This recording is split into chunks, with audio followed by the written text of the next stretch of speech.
जय श्री कृष्णा। कल्याण ज्योतिष में आप सभी का स्वागत है। आज मैं चंद्रमा के बारे में बताऊंगा कि चंद्रमा हमारे जन्म कुंडली में जो होते हैं। आपने सूर्य के बारे में जाना और आज मैं चंद्रमा के बारे में बताऊंगा कि चंद्रमा हमारे जन्म कुंडली में शुभ हो या शुभ हो या किसी घर में हो तो हमें क्या फल चंद्रमा से मिलता है।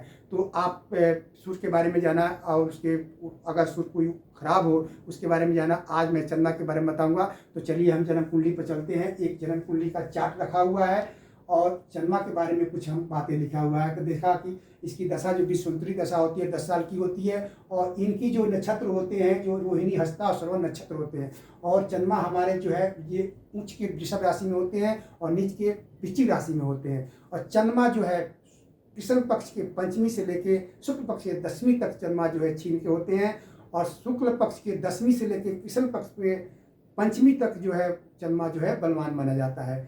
तो ये हमारे होते हैं और इनके चंद्रमा जो है हमारे 2.25 दिन के बाद वो राशि परिवर्तन कर जाते हैं। एक राशि में 2.25 दिन ही रहते हैं, उसके बाद दूसरी राशि में चले जाते हैं। और चौथे घर के जो है कारक ग्रह होते हैं। अगर चंद्रमा चौथे घर में है आपके और वो शुभ है तो चंद्रमा आपको अच्छे फल देते हैं। इसी तरह चंद्रमा अगर जो है बलवान है जन्म कुंडली में अगर उच्च के हैं लेकिन जन्म आपका जन्म तिथि जो अमावस्या का है तो चंद्रमा उच्च के होते हुए भी और निर्बल हो जाते हैं, फल नहीं देते हैं। अगर चंद्रमा जन्म कुंडली में आपकी वृश्चिक राशि में नीच के हैं, नीच के पड़े हुए हैं लेकिन आपका जन्म पूर्णिमा का हुआ है तो वो बलवान हो जाते हैं, उसको बलवान समझा जाता है। और चंद्रमा हमारे जन्म कुंडली में चंद्रमा बहुत महत्वपूर्ण रखते हैं। अगर कहीं जन्म कुंडली में चंद्रमा बैठे हुए हैं और सूर्य बैठे हुए हैं उनके आगे पीछे ग्रह ना हो तो जीवन जो है हमारा जीवन जो है अत्यंत कष्ट से मतलब व्यतीत होता है, उसका मतलब अच्छा समय से व्यतीत नहीं होता। तो चंद्रमा के आगे पीछे ग्रह हो या सूर्य के आगे पीछे ग्रह ना हो तो स्थिति आती है। और चंद्रमा के पीछे अगर चंद्रमा जहाँ कहीं चंद्रमा कुंडली में बैठा हो और चंद्रमा से 12वें स्थान में कोई ग्रह हो या खाली हो, अगर ग्रह हो अगर कोई मंगल बैठा हुआ आप जहाँ जन्म कुंडली में देखेंगे कि चंद्रमा के आगे कोई जहाँ चंद्रमा मान लिया कि सप्तम भाव में आपके चंद्रमा बैठे हुए हैं और इसे 12वें घर हम जब गिनेंगे यहाँ से 1 2 3 तरह गिनेंगे तब 12वां स्थान कौन जाएगा, छठे स्थान हमारा 12वां हो जाएगा। तो 12वें स्थान में अगर कोई ग्रह बैठा हुआ है जैसे मान लिया मंगल बैठा हुआ है तो वो व्यक्ति जो है सरदारों का जो है चोरों का मतलब बदमाश टाइप की उसका सरदार होता है।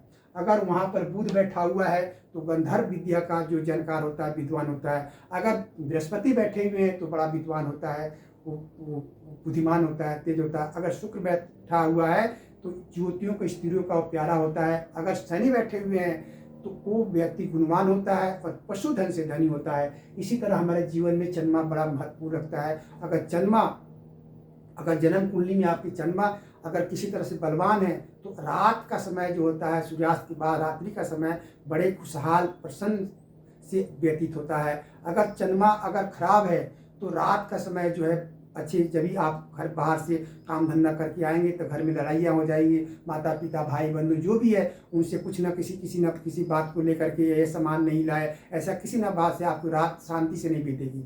अगर किसी की जन्म कुंडली में सूर्य बलवान है तो उसका दिन बड़े अच्छे से व्यतीत होता है और चंद्रमा अगर बलवान है तो रात्रि अच्छी से व्यतीत होती है। अगर सूर्य उसका खराब है तो दिन भर वो लड़ाई झगड़ा करके आएगा। चंद्रमा बलवान है तो रात को उसको शांति मिलती है। इस तरह ज्योतिष शास्त्र में सूर्य और चंद्रमा हमारे जन्म कुंडली में बड़े महत्वपूर्ण रखते हैं। अगर दोनों बलवान हैं, सूर्य भी आपके अच्छे हैं, चंद्रमा भी अच्छे हैं तो दिन भी अच्छे व्यतीत होंगे और रात भी अच्छे व्यतीत होंगे। लेकिन आपके चंद्रमा अगर खराब है तो आप कहें कि हमारा सारा जीवन ऐसे ही बीतेगा, ऐसा नहीं बीतेगा। जब गोचर कुंडली में फिर चंद्रमा जब बलवान होंगे तो आपकी रात्रि अच्छी जाएगी और दिन में अगर सूर्य बलवान है तो दिन व्यतीत होंगे। अगर सूर्य खराब है तो दिन खराब चलेंगे। जब बाहर जाएंगे कहीं आप किसी काम धंधा करते हैं तो वहाँ आपका लड़ाई झगड़ा होते रहेंगे, ऐसे होते रहेंगे। लेकिन गोचर कुंडली में सूर्य बलवान हो जाएंगे तो फिर वो उतने समय तक आपके वो समय अच्छे रहेंगे। तो इस तरह जन्म कुंडली में जो है सूर्य और चंद्रमा जो बड़े महत्वपूर्ण रखते हैं। तो आज हम आपको चंद्रमा के बारे में बताया कि चंद्रमा हमारे जन्म कुंडली में सूर्य और चंद्रमा था। सूर्य के बारे में आपने जाना और चंद्रमा के बारे में आप जाना कि चंद्रमा हमारे कितने महत्वपूर्ण रखते हैं। तो आप इस तरह से आप चार्ट से समझ सकते हैं कि अगर चंद्रमा हमारे यहाँ बैठा हुआ है तो आप धनी होते हैं। लेकिन अगर चंद्रमा इसमें बैठ करके अगर वो छीन है, कमजोर है, बलहीन है तो पूर्ण धन की प्राप्ति नहीं होगी। आपकी धनी लिखा हुआ है लेकिन उतना धन नहीं प्राप्त होगा। इसी तरह आपको पता लगाना है कि किसी जन्म कुंडली में जिस घर में चंद्रमा बैठे उनकी स्थिति क्या है।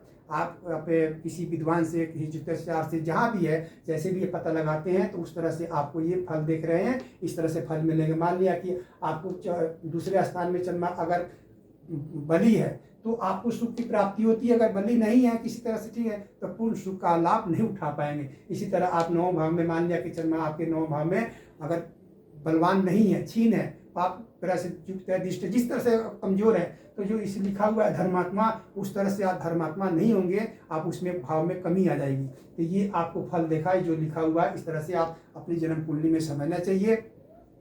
अब इसके बारे में हम बताएंगे, चंद्रमा दूसरे वीडियो में बताएंगे कि चंद्रमा जिस घर में खराब है तो उसके लिए क्या उपाय करना चाहिए। तो आपने समझा कि हमारा देखा आपने कि चंद्रमा शुक्र पक्ष के किस तरह से बलवान होते हैं। आपने इनके मित्र राशि होते हैं, सूर्य बुध होते हैं, इन्हीं की राशि हो जाती है। सूर्य और बुध इनके मित्र होते हैं और राहु केतु इनके शत्रु ग्रह होते हैं। और मंगल गुरु शुक्र शनि ये जो है इनके समग्रह होते हैं। इन्हीं की राशि जो है सिंह और मिथुन और कन्या, इनकी राशि जो हो जाती है, मित्र की राशि हो जाती है, उसमें बैठे हो तो अच्छे फल देते हैं। और ये मेष, तुला, वृश्चिक और मीन लगन में जो अगर चंद्रमा बैठे हुए हैं, अगर मान लें कि हम मेष लगन की कुंडली है या वृश्चिक लगन की कुंडली है या तुला लगन की कुंडली है या मीन लगन धनु या जो है वृश्चिक लगन की कुंडली है, तो उसमें चंद्रमा जो है जो कारक होते हैं, अन्य अच्छा फल देते हैं। तो ये आपको बताया कि अगर आपका जन्म जो है पूर्णिमा का हुआ है और जन्म कुंडली में चंद्रमा छीन है, यानी नीच का बैठा हुआ है, तो आपको अच्छा फल मिलेगा। अगर आपका जन्म चंद्रमा ऊंच का बैठे हुए हैं, लेकिन अगर चंद्रमा आपका जन्म अमावस्या का हुआ है तो चंद्रमा आपको बलहीन हो जाएगा, आपको फल अच्छा नहीं प्राप्त होगा। तो इसी तरह आपने जाना, और चंद्रमा से या सूर्य से कोई आगे पीछे ग्रह ना हो तो जीवन में जो है हमारा विशेष अच्छा नहीं कहा जाता। तो उससे आपने जाना कि उसके आगे पीछे ग्रह हो तो क्या फल मिलते हैं। तो आज आप चंद्रमा के बारे में जानकारी मिला, आपको सुना, ही हमारे कल्याण ज्योतिष यूट्यूब पर ले रहे हैं। अब हम दूसरे चैनल में बताएंगे कि चंद्रमा जिस घर में हो और छीन है, खराब है, आप समझ गए हैं या किसी ने बताया या समझते हैं कि चंद्रमा हमारे सप्तम घर में, चाहे 10वें घर में, चाहे किसी घर में हमारा खराब है चंद्रमा, तो क्या उपाय करना चाहिए, तो अगली बार हम बताएंगे। आप हमारे इस चैनल पर जुड़े रहिए। आप अगर ये जानकारी लगे अच्छी तो इसको आप शेयर कीजिए, अपने पास संग्रह कीजिए, लाइक कीजिए। आपको ये हमारे 9 ग्रहों की जानकारी आपको मिलेगी। जय श्री कृष्णा, राधे राधे।